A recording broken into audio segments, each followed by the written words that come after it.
Balancers, and welcome back to Monday Muse number 5 we're up to, and welcome to October. If you're in Australia, happy long weekend, and I can't wait to see what you guys think of our lineup for October. So this month we are focusing predominantly on the health part of our framework. So the guest speakers that I've got on this month are going to blow your mind. They are experts in some really key areas in health. I'll just throw some teasers out there. One has a little bit to do with neuroscience and the brain. We've got another one that's DNA based, and another one which includes like exercising and menstruation, PCOS, all that kind of vibe. I will be posting a full schedule shortly, so keep your eyes peeled for that. I'm going to start today's musings with a little bit of a rough comment, and that is all of your bad relationships have one thing in common, and that is you. Now, I don't say this to be mean or hurt your feelings, but it is an attempt to try and channel your thoughts when it comes to your perspective and opinion on negative relationships that you've got in your life. Now, you may not necessarily have these right now. Maybe you've done yourself a nice detox, a nice cleanse, but it's definitely something you may have had in the past. Now, I just want to jump in and remind everyone at this point that I am in no way a psychologist or trained when it comes to dealing with mental health or coaching people with respect to their relationships. This is purely just some thoughts I've got in respect to how to deal with kind of negative relationships, those ones where you feel like it's more of an obligation than a choice, and how we can navigate and circumvent thoughts and feelings around that. So, if what I'm saying is right, and you are the common denominator amongst all your negative relationship, I think that this means one of two things. The first is that you need to change your mindset. So if it is that the majority of your relationships you view as negative, it could be that you're coming from a negative place, or a place that's a little bit skewed, or it's got to do with control issues, which we'll get into in just a little bit. Or the second thing is, and a lot of you might not want to hear this, but you might just need to get rid of those people. So if you've got a positive mindset and you feel as though you're pretty grounded as a person, you're not trying to control others, and they're still negative in your life, then it might be time to pull the plug. But look, I fully understand when it comes to work and family, that's not always the easiest solution. So we'll just chat a little bit about the different scenarios and I guess my thoughts around that as well. I want to start off with a little bit of an exercise. Now, it's one we've done in quite a few podcasts, actually. A lot of people always bring this up, your top 5. So the top 5 people in your life. So if you just take a moment, have a think about the top 5 people in your life that you would run to for advice, that you feel as though influence your day-to-day decisions to some extent. You know, just the people around you that have the most impact. Now, I can already say it is my partner, my best friend, my siblings. Definitely, I've got a lot of them, so that probably fills up the 5, and my parents would definitely make it in there as well. It's probably going a little bit over the 5, but just think of your closest people. And you know, that it's totally fine for it to be spread across friendships, love life, your family, colleagues, perhaps. It's, you know, sometimes your colleagues are your greatest influence too. So just have a little think about who that might be for you, and feel free to pause this if you need more time to bring those people to light. Now, obviously you've selected these 5 people for a reason, and they've sprung to mind more often than not for positive things. So they might light you up, they might fill your cup up, they might give you great advice, they might mentor you through difficult times, or they might just, you know, be great people to get your mind off things, give you a really good time, have a laugh with them, whatever it is. And I'm not going to sugarcoat life and say that all relationships are magical, because they definitely all have their ups and downs, even the greatest of relationships. And that is certainly a healthy thing. But for the majority of your time spent with that person, it should be bringing you happiness. And I think if within your top 5, you could honestly say that some of those people more often than not bring you negativity, unhappiness, you know, all those sorts of feelings. And I think that's a little red flag to yourself, and something you definitely need to think about a little further as we go through the rest of this episode together. Sometimes as well, it's not always about your top 5. So one of the people in your top 5 might be living remotely, and you may only see them via electronic communication, which obviously is understandable. But it could also be having like if you take the exercise from a different point of view, have a look at maybe the people you've spent time with over the last week. Obviously, depending on where you are in the world right now, this is going to vary greatly depending on what quarantine and I guess social distancing restrictions you're subjected to. Even the disparity between Sydney and Melbourne right now is going to be huge. So you may have mingled with co-workers and friends, but you may have only seen people inside your home. So I think it's quite telling based off our routines who you spend a lot of your time with as well. So that will definitely factor into the influence in your life, or I guess the energy you're surrounded with, even if they're not necessarily your top 5. So don't discount that group of people either. I'm just going to park that for 1 minute. So you've got the people in your mind that you either spend the most time with or that you would consider in your top 5. Now I want to kind of go back to this idea of negativity within relationships. Now, as humans, we have this constant need for stability. We feel a sense of comfort in control. And actually in one of my episodes, when we're talking about the brain and neurology coming up, we do a big deep dive into control and the need for control. So if this is a topic you're really interested in, you're going to get really excited for the episode we've got coming up around that area. But essentially, what I want you to have a think about is the relationships that you would deem to be negative. And I want you to ask yourself honestly, is there an element of you trying to control the other person or control the dynamic of that relationship at all? So to any degree, do you feel as though you try to manipulate that relationship to any degree? The reason I'm asking this, and I'm not going to tell you anything new here, obviously we know we can't control other people, but, and I'll be the first to throw my hand up, it's something we subconsciously, I think, always try and exercise and do, especially if you're someone who's highly structured and organized and you like to be in control of things around you. Sometimes that does extend and rub off onto relationships and other people.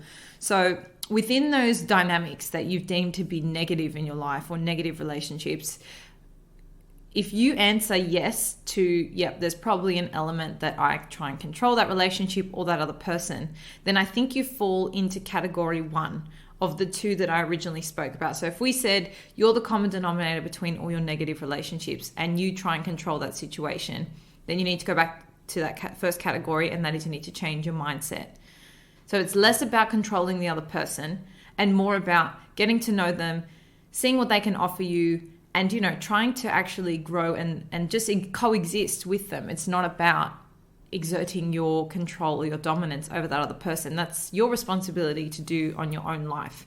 But when it comes to friendships, work relationships, or even relationships between different members of your family, it's not your job to control or dictate other people's lives. Now, if you're a parent, obviously that has a really, really different dynamic. And so I'm not going to focus on that. I'm more speaking as an adult and having a choice to have that bond, a connection with other people. If your playing ground is control and then you're deeming that relationship as negative, I think that then that's something you need to factor in if it is a relationship you do want to keep alive. More to the point, if you find you have a lot of these relationships and you do feel as though you have, an aspect of control issues when it comes to that, then I think you really do fall under this first category of you need to reshift your mindset when it comes to relationships in general.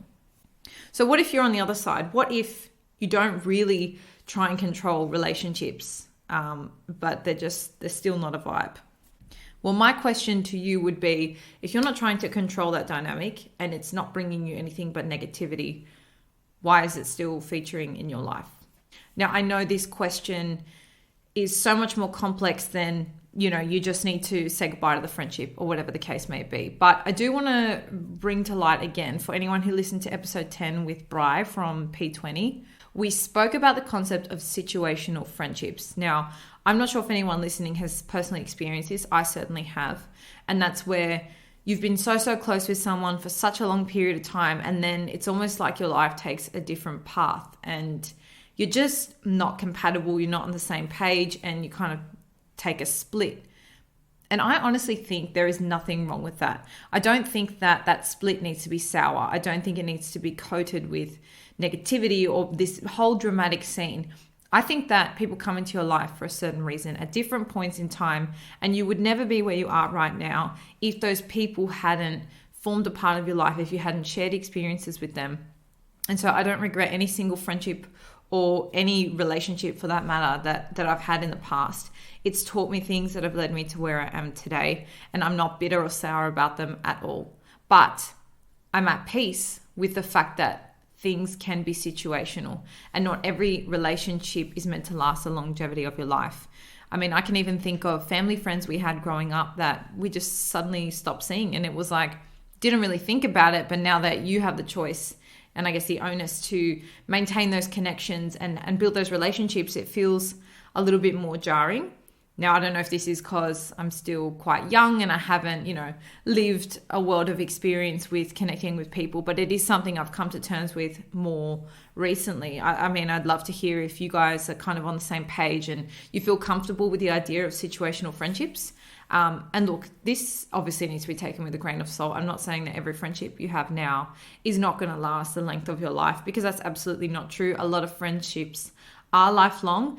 Especially when there's a mutual respect and you grow together and all those sorts of things. And I wish that for all of you. But everyone knows what I'm talking about. There are those certain types of people who you just grow apart from. And I just think that that's life and that's normal.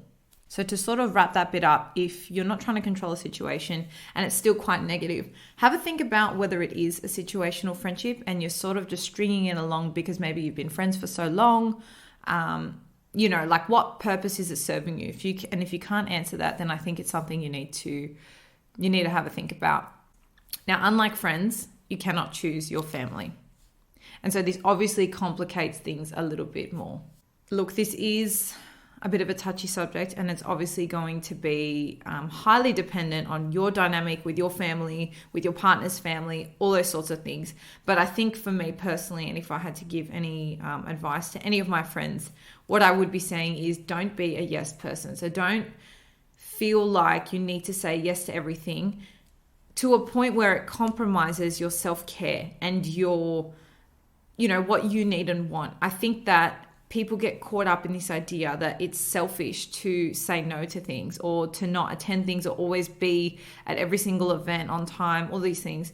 I think that especially within a big family, a lot of people have a lot of different competing responsibilities and obligations. And I think there needs to be that mutual respect, and it needs to come from the family as a whole, that sometimes people aren't going to be able to make things and, remove the drama behind it all, I suppose. But look, family drama is inevitable as well. I would just say, like, if you do have someone in the family who you would see as like a really negative person in your life, or you have grown up with that person, obviously, or you've been around them enough to have a personal relationship, that I think you're probably at a point where you know what their triggers are, you know what your limits are in terms of how much exposure you want to them. And I think you just need to set your boundaries and stick to them. So you know that after 5 minutes of a conversation, you're probably going to start cracking it, or you're going to get bored, or whatever it is. Or you know that every time you speak about work, that brings out negativity from them. So just be like real with yourself, understand what your limits are, know what the barriers are, and navigate around that. Because family is one of those things, like I said, you can't choose them. We're so blessed to have family that share our DNA and that are always there for us no matter what. But I do understand that sometimes it can be a little bit tricky. So that's where you need to exercise maturity and, navigate yourself through that storm. Last area, which is also a little bit of a complicated one, is in the workforce. So what if you have a very negative colleague or someone you have to work with in your team, someone you have to report to, even worse? Now, this is a tough one. Sometimes, just thinking about if that was my situation, or in the past when I've had situations like that in a professional setting, I do think you need to remain extremely professional and polite when it comes to these sorts of scenarios. And obviously, if things get out of hand, this is why especially big companies have HR departments, and they are there for your use. I think the biggest thing with work, and not to stereotype, but women do love to chat amongst each other, and I think within a workforce this can get quite complicated. So, if you've got a problem at work, I think you need to be very wary to deal with it in a professional setting, which is going to be completely different with how you deal with things in your family or in your friendships or in your love life. It's not a personal issue. It's professional. And, if that person has an issue with you, it's more than likely not you at all. But yes, obviously every situation needs to be assessed on its own merits. But these are just sort of my thoughts and feelings, overarchingly based off my own experience in, working in companies or being in large extended families and whatnot. So I hope if some of you find yourself in some of these situations and, you might try out some of these suggestions, it could serve you well as well. So I guess the takeaway from all of this is that you are in control.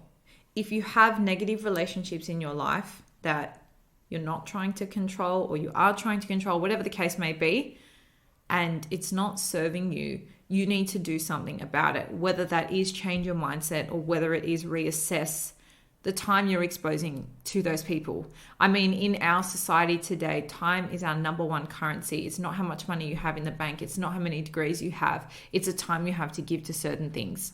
And for me, this is such an invaluable asset. It's one that I really cherish, and I'm getting much better at protecting, saying no, setting up my barriers, and not giving my time to people who I feel like take away from it more than what I need.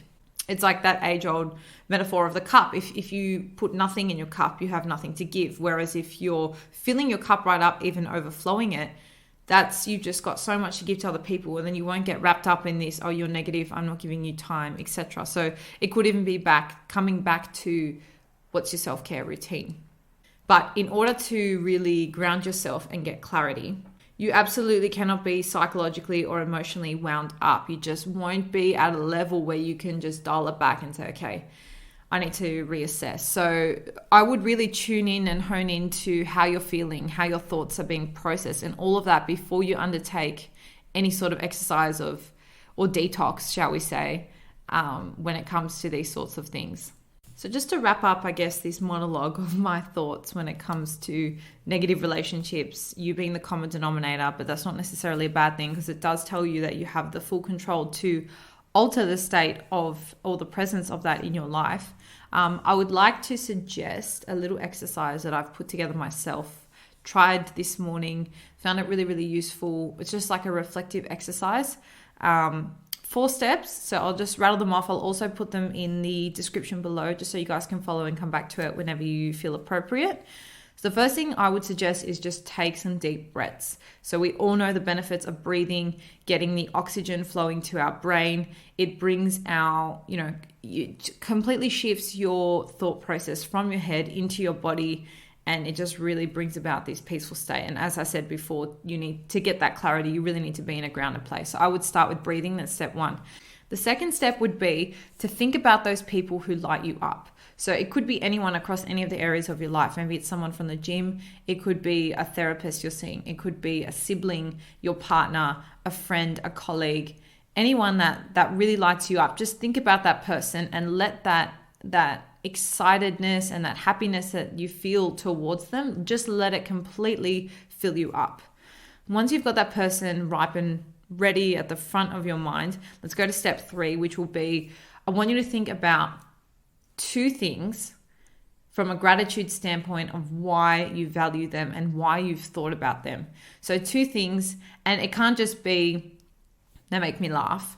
Go a little bit deeper. They have an amazing sense of humor and they always put a smile on my face. Really feel into that emotion. So 2 reasons why you're grateful for them. And then the 4th step would be, once you're in this calm and positive state, I would rethink about one of the negative relationships that sprung to mind at the very beginning of the episode. And have a little think to yourself, are there any aspects of your positive relationships or the things that you're grateful for in that positive relationship that you can see potential in this other relationship that you've got? So try and make it a little bit similar. So if your positive relationship was a family member and then your negative one is work, I guess the gratitude that you've expressed towards the family member may not be as transferable to the work person, but just try and look at this from a general point of view and see if you can see potential in that relationship. And if you can't, and if you're convinced that you don't try and exert control there, then I think you know what you need to do. It's either set your boundaries, limit your exposure, or do the old detox. But anyway, I hope you guys have enjoyed my little rant today about negative relationships. I think that when we talk about toxic things we eat and drink, toxic thoughts, the third thing being toxic relationships are just such an underestimated downer in our lives. And I think it's something we all need to own and take control of, and not just sort of throw our hands up and feel defeated about it. So if that is how you've been feeling, it might be time to take ownership of your relationships as a means to really help you get into that balanced state. I hope you guys love the lineup for October. I'm so excited to share it. Keep checking our socials for that. And please shoot me a DM if you want to chat about anything we've discussed today. Stay balanced. And that's a wrap for this week, Balancers. Thank you so much for tuning in. I hope you found this episode useful to some degree in either steering or determining your definition of balance today. As always, the biggest compliment for us is if you share this episode with someone who you feel might need it, or if you're on Spotify, you can click follow, or on Apple Podcasts, you can leave a rating or review. If you have any suggestions for up and coming podcasts, feel free to shoot us a DM or an email. Our Instagram is @TheBalanceTheory and our email is thebalancetheorypodcast@gmail.com. Otherwise, you've always got the option of subscribing to our mailing list. We only send you email reminders when the episodes drop, so you get them fresh out of the oven. No annoying spam, we promise. I hope you enjoy the rest of your week, and until next time, stay balanced.